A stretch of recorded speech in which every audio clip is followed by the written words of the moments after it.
दूसरा पोटाश भी जो हमारा ये एरिया है, इसमें पोटाश जो है नेचुरली हाई ही मिलता है हमें, और बहुत हाई तक भी हमें मिल रहा है फार्मर सैंपल्स में।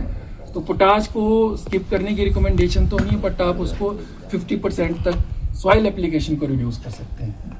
क्योंकि सॉइल में ऐसा नहीं कि मैंने ज़्यादा डाल दिया तो पौधे ने उतना ही लेना जितनी रिक्वायरमेंट है, थोड़ा बहुत एक्स्ट्रा भी ले जाएगा अकॉर्डिंग टू ग्रोथ।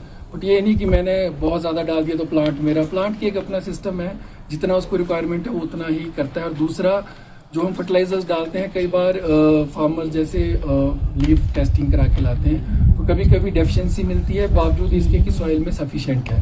तो उसका कारण ये कि उसका अपटेक का इशू हो सकता है, और अपटेक के लिए कोई भी फैक्टर हो सकता है, चाहे हमारी रूट्स की प्रॉब्लम है या कोई और फिक्सेशन हो रही है, पीएच कम है, तो उसकी वजह से भी हमारा अपटेक रुक सकता है, जो पौधे तक नहीं पहुंच रहा है जबकि हमारी सॉइल में है। तो लीव टेस्टिंग भी होती है, डिपार्टमेंट ऑफ हॉर्टिकल्चर के थ्रू भी होती है, यूनिवर्सिटी भी करती है, जो हम मिड जुलाई से मिड अगस्त के बीच करते हैं, ये जानने के लिए कि पौधे तक मेरा न्यूट्रिएंट पहुंचा कि नहीं पहुंचा। बट आजकल के टाइम में तो ये दो ही फर्टिलाइजर्स आपके पड़ेंगे, और तीसरा हमारा जो हम चूना डालते हैं बेसिकली पीएच के लिए, क्योंकि पीएच एक बड़ी समस्या है। जैसे बागवानी के लिए हम 5.5 से ऊपर पीएच या 6 के आसपास की पीएच प्रेफर्ड होती है कि उतनी पीएच होगी तो हमारा माइक्रोन्यूट्रिएंट भी प्रॉपर्ली मिल जाएगा, और जो मेजर न्यूट्रिएंट है नाइट्रोजन, फॉस्फोरस, पोटाश, वो भी प्रॉपर मिल जाएगा। जैसे हमारी पीएच कम होती जाएगी, 5 से नीचे होती जाएगी, तो फॉस्फोरस की फिक्सेशन हो जाएगी, एल्यूमिनियम फॉस्फेट बन जाएगा, आयरन फॉस्फेट बन जाएगा, पोटाश भी प्लांट नहीं ले पाता, नाइट्रोजन भी सॉइल में होने के बावजूद नहीं ले पाता। तो पीएच को कंट्रोल करना इंपॉर्टेंट है। अगर हम पीएच को नहीं ठीक करेंगे और फर्टिलाइजर ज्यादा डालते रहेंगे, सॉइल में तो जा रहा है पर प्लांट नहीं ले पा रहा उस पीएच कम होने की वजह से।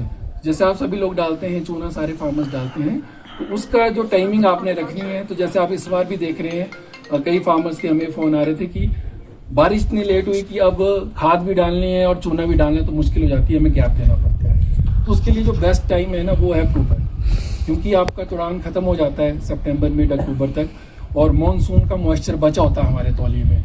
चूने को अगर हम टाइम से अप्लाई कर दें तो उसको रिएक्टिविटी करने में जो उसको आपका महीने भर का टाइम चाहिए वो मिल जाएगा।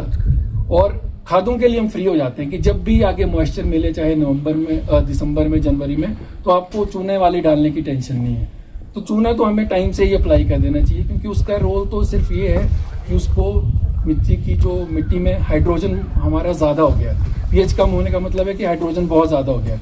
चूने में है कैल्शियम, या जो हम दूसरा डालते हैं कैल्शियम मैग्नीशियम, तो जहाँ पे हाइड्रोजन ज़्यादा आया हुआ है वो उसको हटा के कैल्शियम और मैग्नीशियम आ जाता है वहाँ पे, और उससे हमारी पीएच जो है वो ठीक हो जाती है। तो वो चूना हमें उस टाइम पे डालना ज़्यादा जैसे अक्टूबर नवंबर में हम डाल दें तो बेटर रहता है हमारे।